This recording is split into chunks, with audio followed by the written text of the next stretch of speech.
যেহেতু মানুষকে তার জীবিকা নির্বাহ করেই তার পথ চলতে হয়, বেঁচে থাকার জন্য হলেও তাকে উপার্জন করতে হয়।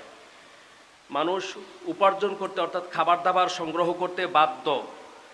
তার মানে খাবার দাবার ছাড়া সে চলতে পারবে না, বিদায় তাকে উপার্জন করতে হয়। তো এই উপার্জন করাটা ইসলামের গুরুত্বপূর্ণ একটি অংশ। কোরআনে কারিমের বিভিন্ন আয়াতে আল্লাহ সুবহানাহু ওয়া তাআলা উপার্জন করার ব্যাপারে আমাদেরকে বিভিন্নভাবে নির্দেশনা দিয়েছেন।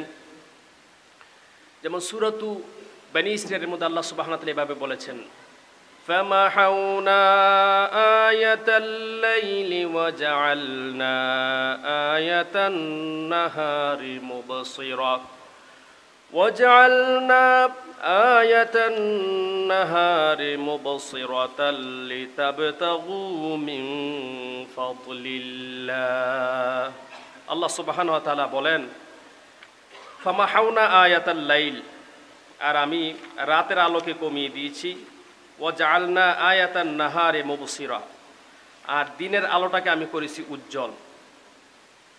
তো রাতের আলো কমিয়ে দিয়ে দিনের আলোটাকে উজ্জ্বল করেছি কেন? লিবতাবতাগু ফাদলাম মির রাব্বিকুম, যাতে করে তারা আল্লাহর দেওয়া রিজিক অন্বেষণ করতে পারে। অনুরূপভাবে সূরাতুল জুমআর মধ্যে আল্লাহ রাব্বুল আলামিন বলেছেন যে তোমরা যখন নামাজ শেষ করো, ফান্তাশিরু ফিল আরদ ওয়াবতাগু মিন ফাদলিল্লাহ, তোমরা জমিনে ছড়িয়ে পড়ো আর আল্লাহর দেওয়া রিজিক তোমরা তালাশ করো। কোরআনে কারিমের বিভিন্ন আয়াতে রিজিক অন্বেষণের ব্যাপারে আমাদেরকে উৎসাহ দেওয়া হয়েছে। আমরা যেন বসে না থেকে আল্লাহর দেওয়া রিজিক, আমরা বিশ্বাস করি রিজিকটা দেয় কে? আর এগুলো আমাদেরকে তালাশ করে নিতে হয়। আমার রিজিক কোথায় আছে আমি জানি না, কিন্তু আমাকে রিজিকের অন্বেষণের পিছনে লাগতে হবে, তালাশ করতে হবে। এটাও আল্লাহ পাকের নির্দেশ। রিজিকের অন্বেষণ করা এটা কার নির্দেশ? আর আমরা অবগত আছি আল্লাহ সুবহানাহু ওয়া তাআলা বনী ইসরাঈল সহ বিভিন্ন কওমদেরকে আল্লাহ তাআলা স্পেশালভাবে খাবার খাওয়াইছে আল্লাহর পক্ষ থেকে। তো আল্লাহ তা ঈসা আলাইহিস সালামের কওমেরে খাওয়াইছে আল্লাহর পক্ষ থেকে, ফ্রি খানা খাওয়াইছে কোনো কষ্ট ছাড়া।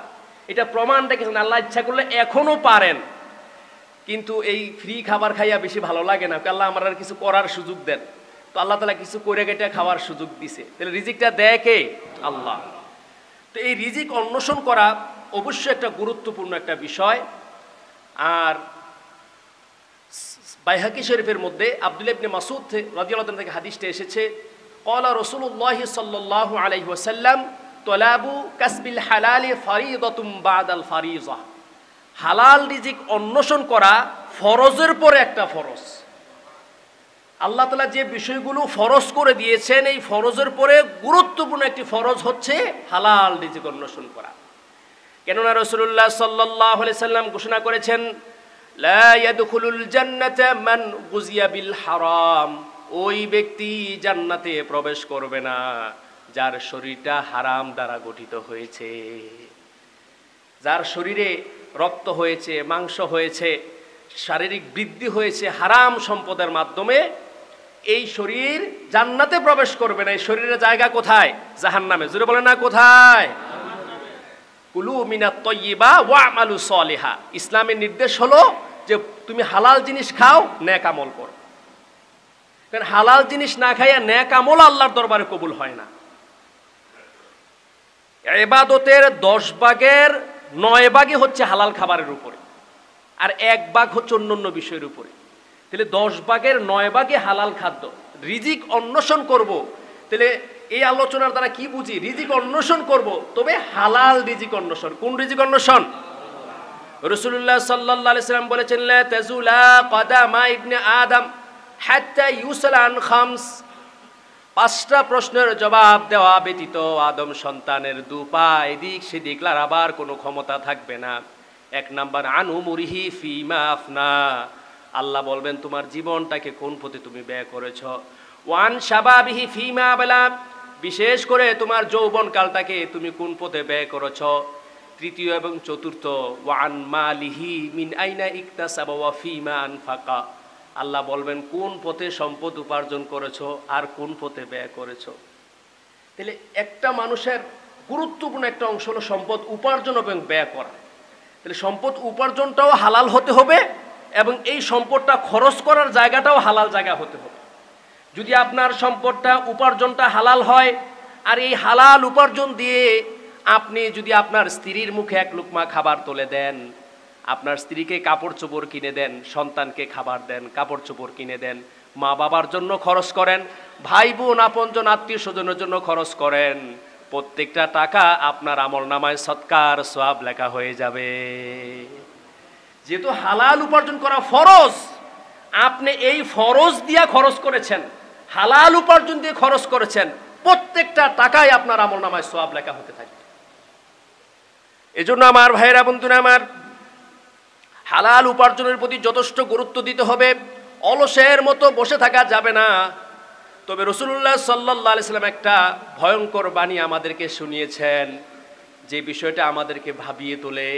আল্লাহর নবী জনাবে মুহাম্মদুর রাসূলুল্লাহ সাল্লাল্লাহু আলাইহি সাল্লাম ইরশাদ ফরমান, ইয়াতি আলান নাসি জামান লা ইউবালিল মারউ মা আখাযা মিনহু আমিনাল হালাল আম মিনাল হারাম।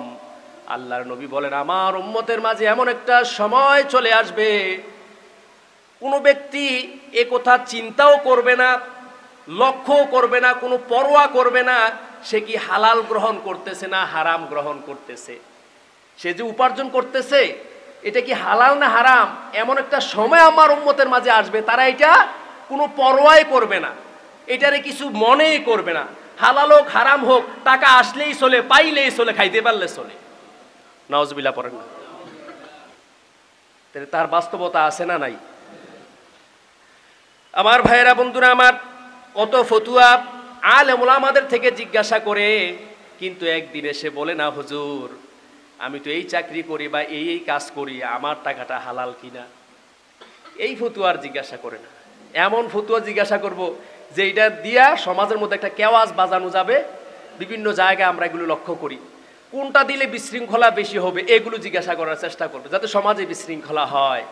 কারণ বিশৃঙ্খলা হলে একটা সুবিধা আছে, আমল থেকে দূরে থাকা যায়।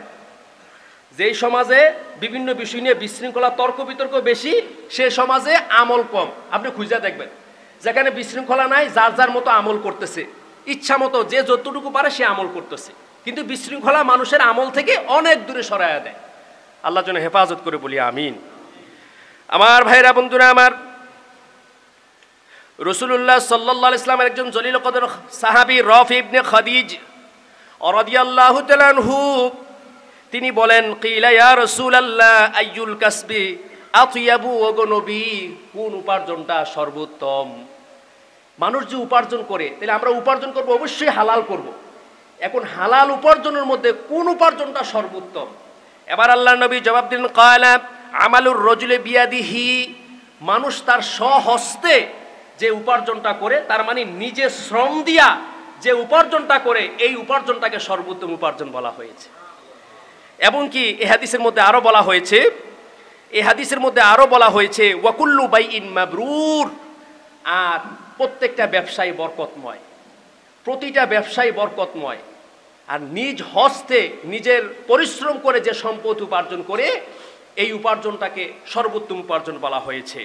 তিরমিজি শরীফে আরেক riwayate এসেছে, হাদিসের রাবি আম্মা জান আয়েশা রাদিয়াল্লাহু তাআলা আনহা قالت, তিনি বলেন, ইন্না রাসূলুল্লাহ সাল্লাল্লাহু আলাইহি ওয়াসাল্লাম বলেন, ইন্না আতয়াবা মা আকালতুম মিন কাসবিকুম ওয়া ইন্না আওলাদাকুম মিন কাসবিকুম, তোমরা যে উপার্জনগুলো করো তন্মধ্যে উত্তম উপার্জন হলো যা তোমরা নিজে করে থাকো।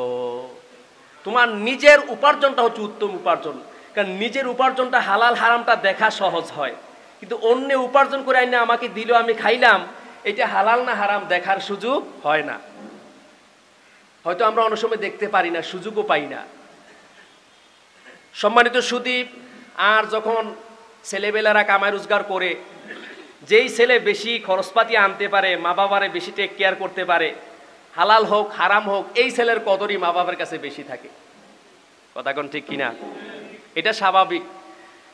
যেই ছেলে কদর বেশি করে, দেখাশোনা বেশি করে, কিন্তু আপনি যদি মা হন বাবা হন, যে তুমি কি কাজ করো, আমাদেরকে খাওয়াইতে হবে সেটা বড় কথা না, তুমি হালাল উপার্জন করো কেন, তুমি তো জাহান্নামী হয়ে যাইবা। তুমি আমাদের কথা চিন্তা করে তুমি তো জাহান্নামী হয়ে যাইবা। আল্লাহ যেন খেয়াল করার তৌফিক দান করে বলি আমিন। আমার ভাইরা বন্ধুরা আমার, উপার্জনের প্রতি আমাদেরকে অবশ্যই লক্ষ্য করতে হবে। একটা বর্ণনা এসেছে, হযরত ঈসা আলাইহিস সালাম একজন ব্যক্তিকে অসময়ে মসজিদের মধ্যে দেখতে পেলেন। অসময়ে বলতে সাধারণত আমরা 5 ওয়াক্ত নামাজ পড়ার জন্য মসজিদে আসি, কিন্তু এই নামাজের বাইরে আসাটা এইরকম একটা সময়ে ঈসা আলাইহিস সালাম তিনি এক ব্যক্তিকে দেখতে পেলেন। দেখার পরে বলতেছে যে তুমি এখানে যে ইবাদত করতেছ, তোমার রুজি রোজগারের ব্যবস্থা কে করে? তখন সে বলল, আমার এক ভাই আছে, আমার ভাই আমার রুজি রোজগার, মানে ভাই কামাই করে, সে ইবাদত বন্দেগী করে বাড়ি থেকে খালি খানা খায়। কথা বলছেন নি?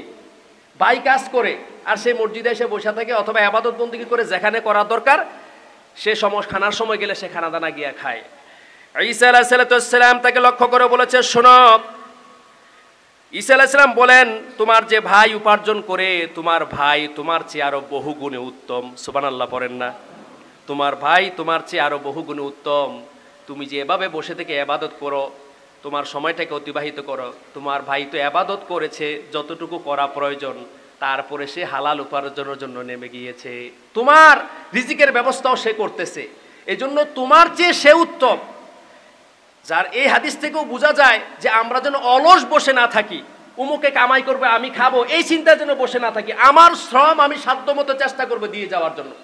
আজকে কোনো কাম কাজ নাই বিদায় দোকানে বসে আড্ডা ফাড্ডা, এইটা সেইটা, কার মেয়ে কি করছে, কার ছেলে কি করছে, কে কোন দল করে, কার কি, সবার গল্প গুজব দোকানটার মধ্যে একটা আড্ডাখানা বানায় ফেলছে। কথা কোন ঠিক কিনা? একটা গীবতের আখড়া বানিয়ে ফেলেছে। বিভিন্ন জায়গায় আমরা লক্ষ্য করতে পারি এগুলো, আমাদের কানে এই কথাগুলো আসে অনেক জায়গা থেকে। সম্মানিত সুধী, যারা এই সমাজের আছেন, কারণ এই সমাজটা একটা, এই মসজিদটা একটা কেন্দ্রীয় মসজিদ, বিভিন্ন জায়গা থেকে মুসল্লি আসে। এই কথাগুলো যদি আমি মাঝে মাঝে মনে হয় এগুলো বলি না, কে আবার কার গায়ে নিয়ে নেয়, তো চিন্তা করছি না বললে অনেক দূর থেকে যারা আসে তারা তো বঞ্চিত হয়। এ কারণে এই কথাগুলো আমরা সবার জন্য, আমিও এই কথার অন্তর্ভুক্ত, আমিও যেন এরকম বেহুদা অকর্ম, আমার একটা সুযোগ আছে কাজ করার, আমি যেন বসে না থাকি। এজন্য কবির ভাষায় কবি বলেন, নবীর শিক্ষা করো না ভিক্ষা, মেহনত করো সবে। নবীর শিক্ষা হলো মানুষের কাছ থেকে চাইয়া নিয়ে খাইবা, এই স্বভাব দূর করো, নিজে পরিশ্রম করো।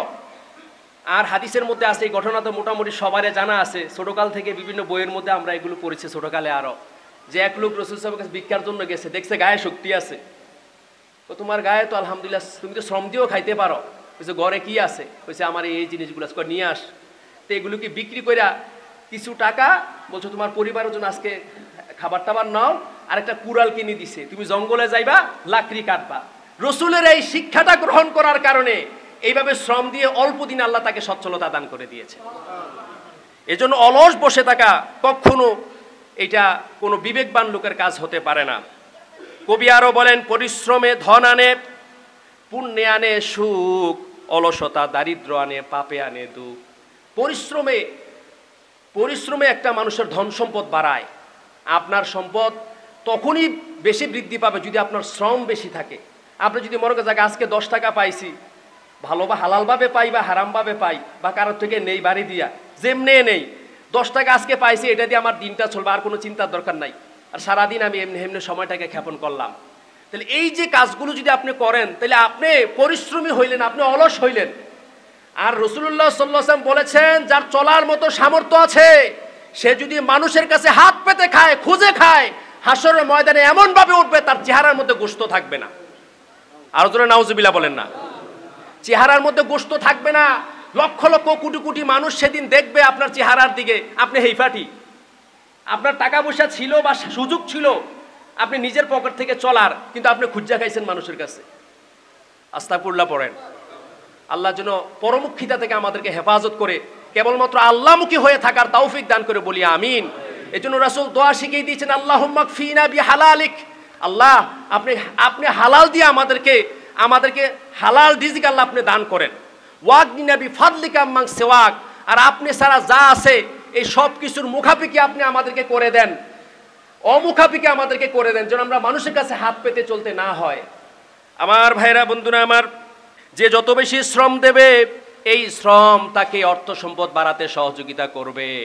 কারণ কোরআনে কারিমে আল্লাহ তাআলা দান করার কথা বলেছেন, সম্পদ দিয়ে জান্নাত তালাশ করার কথা বলেছেন।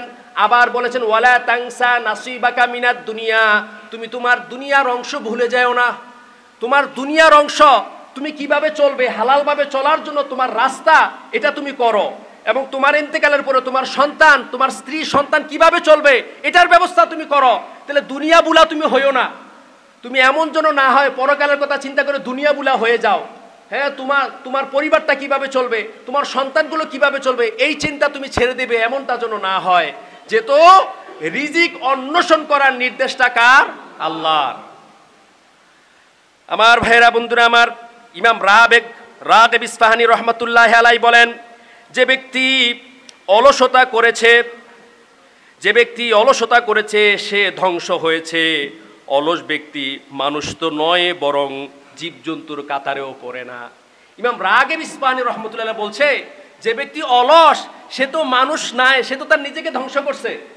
আর সে তো মানুষ নয়, বরং এই যে পশু যারা আছে এই জীবজন্তুর কাতারেও সে পড়ে না। অলস ব্যক্তি যারা বেহুদা সময় সুযোগ আছে কিছু কর্ম করার, কিছু কাজ করে খাওয়ার, তাহলে কাজ না করে অলসভাবে বসে থাকাটা, এটা এদেরকে বলা হয়েছে যারা পশু পাখি আছে তাদের কাতারেও নাকি তারা পড়ে না। এই জন্য আমরা যেন বেশি করে শ্রম দিতে পারি, পরিশ্রম করতে পারি, আল্লাহ যেন তৌফিক দান করে, বলি আমিন। আর অলসতাটা যে একটা বিরাট আমাদের জন্য ক্ষতিকর, এটার প্রমাণ তিরমিজি সহ বিভিন্ন হাদিসের মধ্যে পাওয়া যায়। রাসূলুল্লাহ সাল্লাল্লাহু আলাইহি ওয়াসাল্লাম আল্লাহর কাছে এই অলসতা থেকে তিনি নিজে পানা চেয়েছেন, যে আল্লাহ আমি যেন অলস না হয়ে যাই।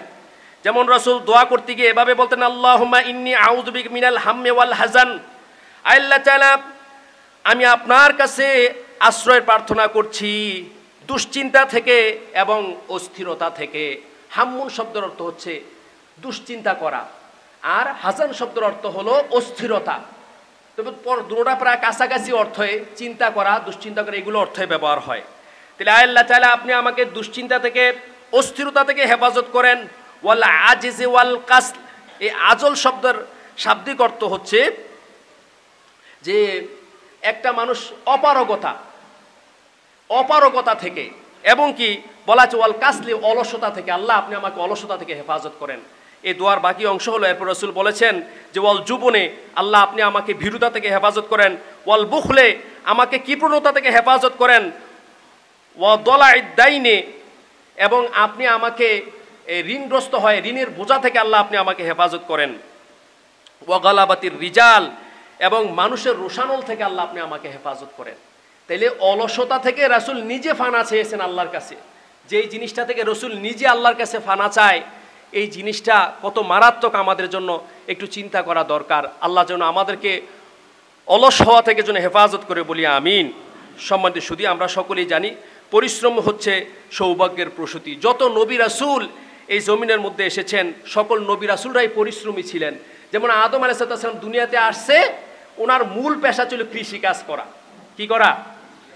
তবে মাটি ছিল তখন একবারে উর্বর। তিনি একদিক থেকে এই ফসল এভাবে শস্যদানা জমিনে ফালাইতেন, ওই মাথায় যাইতে যাইতে এদিক দিয়ে আবার গাছ বড় হয়ে যেত, পাইকেও যেত, ফসলও হইলা যেত। সুবহানাল্লাহ বলেন না? একবার উর্বর ছিল তখন জমি। আস্তে আস্তে জমিনের উর্বরতা দিন দিন কমতেছে। আল্লাহ তাআলা কৃষি কাজ করার জন্য যত যন্ত্রপাতি আছে এগুলোর নামও আদম আলাইহিস সালামকে শিক্ষা দিয়েছেন। কোরআনে আল্লাহ বলছেন সূরা বাকারায়, ওয়া আল্লামা আদামাল আসমাআ কুল্লাহা, আল্লাহ তাআলা সব কিছুর নাম আদম আলাইহিস সালামকে শিক্ষা দিয়েছেন। এছাড়া তিনি তাঁতের কাজও করতেন, এই মর্ম বর্ণনা আছে। তাফসির ইবনে কাসিরের মধ্যে এসেছে ওনার সন্তান যে শীশ আলাইহিস সালাম তিনিও কৃষক ছিলেন। এরপরে আপনারা জানেন হাবিল এবং কাবিলের ঘটনা, দুই ভাইয়ের ঘটনা। হাবিল এবং কাবিল, এক ভাই পশুপালন করত, আরেক ভাই কৃষিকাজ করত। হাবিল সে পশুপালন করত, সে একটা দুম্বা দিছে কুরবানির জন্য, আর কাবিল কৃষিকাজ করত, কিছু শস্য বা ফসলাদি আইনা দিছে। তো আল্লাহ তাআলা হাবিলের কুরবানি কবুল করছে, অবশেষে হত্যার ঘটনা। এটা বলার উদ্দেশ্য হলো তারা দুই ভাই যে শ্রম দিত, কর্ম করে খাইতো। নবীর সন্তান পায়ের উপর পাও তুলা খাইতে পারতো, কিন্তু তারাও শ্রম দিত। সুবহানাল্লাহ পড়েন। এরপরে আমার ভাইরা বন্ধুরা আমার, হযরত ইদ্রিস আলাইহিস সালাম, ইদ্রিস শব্দটা দিরাসা থেকে, অর্থ অধ্যয়ন করা। তিনি প্রচুর পরিমাণে আল্লাহর পক্ষ থেকে যে কিতাব, আল্লাহর সহিফা নাজিল করেছেন, এই সহিফা তিনি অধ্যয়ন করতেন, বেশি বেশি পড়তেন। এই জন্য ওনাকে ইদ্রিস বলা হইতো। আর সেই ইদ্রিস আলাইহিস সালাম তিনি পেশা হিসেবে হযরত ইদ্রিস আলাইহিসসালাম তিনি পেশা হিসেবে কাপড়ের যে আছে এই কাপড়ের ব্যবসা তিনি করতেন, মানে কাপড় বিক্রি করা এই জাতীয় তিনি কাজ তিনি করতেন।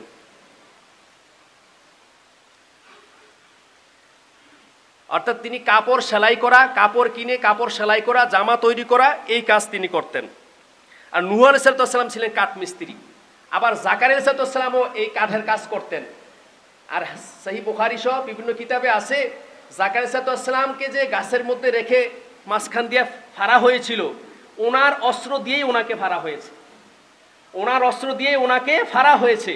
তিনি বোঝা যায় জাকারিয়া আলাইহিস সালামও কাঠের ব্যবসা করতেন, মানে কাঠ জাতীয় কাজের সাথে সম্পৃক্ত ছিলেন। নূহ আলাইহিস সালাম নৌকা বানানো বা মিস্ত্রি যেটাকে বলা হয় কাঠমিস্ত্রি, এই কাজ তিনি করতেন। আর তিনি আল্লাহ পাকের নির্দেশে একটা নৌকা বানাইছিলেন, যে নৌকাটা এত বড় ছিল যে 300 হাত ছিল নৌকাটার দৈর্ঘ্য, 300 হাত ছিল দৈর্ঘ্য, 50 হাত ছিল প্রস্থ, 30 হাত ছিল এই নৌকার উচ্চতা। অর্থাৎ যেই নৌকা বানানোর জন্য নির্দেশ দেওয়ার পর আল্লাহ তাআলা মহাপ্লাবন এই জমিনের মধ্যে দিয়েছেন, নৌকায় যারা উঠছে তাদেরকে আল্লাহ বাঁচাই রাখছেন আর সব শেষ করে দিয়েছেন। এই জন্য নূহ আলাইহিস সালামকে আদমে সানি বলা হয়, দ্বিতীয় আদম। আদম আলাইহিস সালামের আগে যেমন ছিল না কেউ, আর নূহ আলাইহিস সালামের সময় নৌকায় যারা ছিল এর বাইরে আর কেউ ছিল না, এই জন্য ওনাকে আদমে সানি বলা হয়। এরপরে হযরত লূত আলাইহিস সালামের ব্যাপারে আছেন, উনি ওনার কওমের লোকেরা চাষাবাদের সাথে সম্পৃক্ত ছিলেন। ইউনূস আলাইহিস সালাম তিনিও চাষাবাদ করতেন। ইদ্রিস আলাইহিস সালাম ব্যবসা করতেন আর পশুপালন করতেন, পশুপালন এবং তিনি ব্যবসা বাণিজ্যের সাথে জড়িত ছিলেন। এরপরে হযরত ইব্রাহিম আলাইহিস সালাম তিনিও ব্যবসা করতেন, আবার পশুপালনও করতেন। ওনার সন্তান ইসমাইল আলাইহিস সালাম তিনি পশু শিকারের সাথে সম্পৃক্ত ছিলেন, আবার উভয়ে রাজমিস্ত্রির কাজও জানতেন, রাজমিস্ত্রির কাজও করতেন। তার প্রমাণ হলো ইব্রাহিম আলাইহিস সালাম এবং ওনার ছেলে ইসমাইল আলাইহিস সালাম বাপে ছেলে মিলেই তো কাবাগর নির্মাণ করেছে, কি বলেন? এবং আমরা যে মাকামে ইব্রাহিম দেখি, এই যে গ্লাস দিয়ে সুন্দর করে সোনালী কালার দিয়ে ঘিরানা দিয়ে রাখছে, এখানে ইব্রাহিম আলাইহিস সালামের পা রাখার স্থান, যেটার উপরে পা রেখে রেখে তিনি উপর নিচে উঠতেন। সন্তান মানে ইব্রাহিম আলাইহিস সালাম রাজমিস্ত্রি আর সন্তান ছিল যোগালী, সন্তান সহযোগিতা করতেন আর বাবা কাজ করতেন। সুবহানাল্লাহ পড়েন। এরপরে হযরত ইয়াকুব আলাইহিস সালাম তিনিও ব্যবসা করতেন, কৃষিকাজ করতেন, পশুপালনও করতেন। ওনার বিভিন্ন রেওয়ায়াত থেকে আমি সংক্ষিপ্ত পরিসরে এগুলো আপনাদের খেদমতে বলতেছি। হযরত ইউসুফ আলাইহিস সালাম তিনি রাষ্ট্রীয় বিভিন্ন দায়িত্ব পালন করে তিনি অর্থ উপার্জন করতেন। হযরত শুআয়ব আলাইহিস সালাম যিনি পশুপালন করতেন এবং দুধ বিক্রি করতেন। এরপরে আপনারা মূসা আলাইহিস সালামের ব্যাপারে জানেন, তো তিনি যখন ওনার নিজ এলাকা থেকে চলে গেল একটা দুর্ঘটনার পরে, চলে যাওয়ার পরে শুআয়ব আলাইহিস সালামের বাড়ি ছিল মাদায়েন, সেখানে গিয়ে শুআয়ব আলাইহিস সালামের মেয়ের সাথে ওনার বিবাহ হয়েছে। তিনি সেখানে প্রায় 8 বছর তিনি এই চারণভূমিতে পশু চড়াইতেন, জীবিকা নির্বাহ করতেন। এরপরে দাউদ আলাইহিস সালাম তিনি তো রাজা ছিলেন, তবে বুখারী শরীফের হাদিসে আসছে তিনি রাজা হওয়ার পরেও আল্লাহর কাছে বলছে, আল্লাহ আমি কর্ম করে খাইতে আমার মন চায়, আপনি আমাকে একটা কাজের ব্যবস্থা করে দেন। আল্লাহ তাআলা লোহাকে ওনার জন্য অনুগত বানাই দিছে। সুবহানাল্লাহ বলেন। ইনি যেমনি ইচ্ছা লোহাকে বিভিন্ন কাজ করতে পারতেন, ফলে তিনি লোহা দিয়া এই যে যোদ্ধারা পরে লৌহ শিরস্থান বানাইতেন, বর্ম বানাইতেন, তলোয়ার বানাইতেন এবং বডিতে পরার জন্য পোশাক আছে, এই পোশাকগুলো তিনি বানাইতেন। যাই হোক, আমাদের রাসূলুল্লাহ সাল্লাল্লাহু আলাইহি ওয়াসাল্লাম তিনিও একজন সফল ব্যবসায়ী ছিলেন। তিনি নবুয়তের দায়িত্ব চার্জ বুঝিয়ে দেওয়ার আগেও খাদিজা রাদিয়াল্লাহু আনহার ব্যবসার সাথে উনি সম্পৃক্ত ছিলেন, বিভিন্নভাবে তিনি বিভিন্ন ব্যবসা বাণিজ্যের সাথে সম্পৃক্ত ছিলেন এবং ওনাকে বিশ্বস্ত একজন ব্যবসায়ী বলা হইতো, বিশ্বস্ত একজন ব্যবসায়ী। আর রাসূল বলেছেন, আল আমিনুস সুদুক মান নাবিয়িনা ওয়াস সিদ্দিকিনা ওয়াস শুহাদা, যারা সৎ ব্যবসায়ী নবী, সিদ্দিক, শহীদদের সাথে তাদের হাসন নসর হবে। এই জন্য যে যত কর্ম করেন, শিক্ষকতা করেন, যাই করেন, কিছু না কিছু হালাল ব্যবসার সাথে সম্পৃক্ত থাকেন, তাহলে এইটার উসিলা যদি আল্লাহ তাআলা এই নিয়ামত আমাদেরকে দান করে, আল্লাহ যেন আমাদেরকেও কিছু না কিছু হালাল ব্যবসায় জড়িত হওয়ার তৌফিক দান করে, বলি আমিন। এরপর রাসূল গৃহের কাজও করতেন, আরও বিভিন্ন কাজবাজ, এগুলা বিভিন্ন হাদিসের মধ্যে আমাদের সুযোগ হলে সামনে ইনশাল্লাহ আমরা আরও আলোচনা করব। তবে আগামী জুমায় যেহেতু ব্যবসাটা অত্যন্ত গুরুত্বপূর্ণ, অনেকেই বিভিন্ন পেশার সাথে সাথে বিভিন্ন ব্যবসা বাণিজ্য করে, ব্যবসার ক্ষেত্রে কিছু নিয়মকানুন আছে, কি কি করা যাবে বা কি কি করা যাবে না, ইনশাল্লাহ গুরুত্বপূর্ণ অন্য কোনো বিষয় না থাকলে আগামী জুমায় ব্যবসার কিছু নিয়ম নীতি কি করা যাবে বা যাবে না এই নিয়ে আমরা আলোচনা করার চেষ্টা করব। আজকে এই পর্যন্তই। হাযা মিন ইনদি ওয়াল ইলমু মিনাল্লাহ। আসসালামু আলাইকুম ওয়া রাহমাতুল্লাহি ওয়া বারাকাতুহু।